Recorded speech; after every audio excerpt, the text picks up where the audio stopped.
A9 ನ್ಯೂಸ್ಗೆ ಸ್ವಾಗತ. ನಾನು ಅಮೀನ್ ಶೇಖ್. ಬೈರವಾಡಗಿ ಗ್ರಾಮ ದೇವತೆ ಐದಕ್ಕಿ ಲಕ್ಕಮ್ಮನ ಜಾತ್ರೆ. ದೇವರ ಹಿಪ್ಪರಗಿ ತಾಲೂಕಿನ ಬೈರವಾಡಗಿ ಗ್ರಾಮ ದೇವತೆ ಐದಕ್ಕಿ ಲಕ್ಕಮ್ಮನ ಜಾತ್ರಾ ಮಹೋತ್ಸವದ ಅಂಗವಾಗಿ ಸತತ 5 ದಿನಗಳ ಕಾಲ ಶ್ರೀ ಜ್ಞಾನಯೋಗಿ ಸಿದ್ದೇಶ್ವರ ಮಹಾಸ್ವಾಮಿಗಳ ಪ್ರವಚನವನ್ನ ಶ್ರೀ ಪರಮಪೂಜ್ಯ ಶಂಕರಾನಂದ ಮಹಾಸ್ವಾಮಿಗಳು ಜ್ಞಾನಯೋಗಾಶ್ರಮ ವಿಜಯಪುರ ಅವರು ಆಧ್ಯಾತ್ಮಿಕ ಪ್ರವಚನ ಹೇಳಿದರು.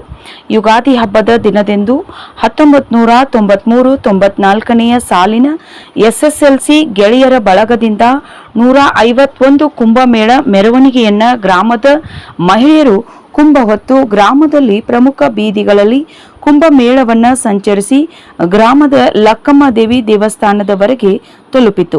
ತದನಂತರ ಭಕ್ತರು ವ್ಯವಸ್ಥಿತವಾಗಿ ನೆರವೇರಿಸಿದ ಪಲ್ಲಕ್ಕಿ ಉತ್ಸವಕ್ಕಾಗಿ ಗ್ರಾಮದಿಂದ ಕೃಷ್ಣಾ ನದಿಯ ದಡದಲ್ಲಿ ಗಂಗಾ ಪಾವನ ಮಾಡಿಸಿ ತದನಂತರ ಯುಗಾದಿ ಪಾಡ್ಯ ಹಬ್ಬದ ದಿನ ಗ್ರಾಮದ ಬೀದಿಗಳಲ್ಲಿ ಕೋರವಾರ ಗ್ರಾಮದ ಯುವಕರಿಂದ ಮನಮೋಹಕವಾದ ಹಲಿಗೆ ನೃತ್ಯ, ಡೊಳ್ಳು ಕುಣಿತ, ವಿವಿಧ ನೃತ್ಯಗಳೊಂದಿಗೆ ಪಲ್ಲಕ್ಕಿ ಉತ್ಸವ ಬಹು ವಿಜೃಂಭಣೆಯಿಂದ ಜರುಗಿತು. ಸಂಜೆ ಆರ್ಕೆಸ್ಟ್ರಾ ಹಾಗೂ ರಸಮಂಜರಿ ಕಾರ್ಯಕ್ರಮ ಬಹಳ ಸುಂದರವಾಗಿ ಮೂಡಿಬಂದವು. ಗ್ರಾಮ ದೇವತೆಯ ಜಾತ್ರೆಯಲ್ಲಿ ಗ್ರಾಮದ ಕಿರಿಯರು, ಹಿರಿಯರು, ಸುತ್ತಮುತ್ತಲಿನ ಗ್ರಾಮದ ಸಹಸ್ರಾರು ಭಕ್ತರು ಶ್ರದ್ಧಾಭಕ್ತಿಯಿಂದ ಪಾಲ್ಗೊಂಡು ಜಾತ್ರೆಯನ್ನ ವಿಜೃಂಭಣೆಯಿಂದ ಆಚರಿಸಿದರು.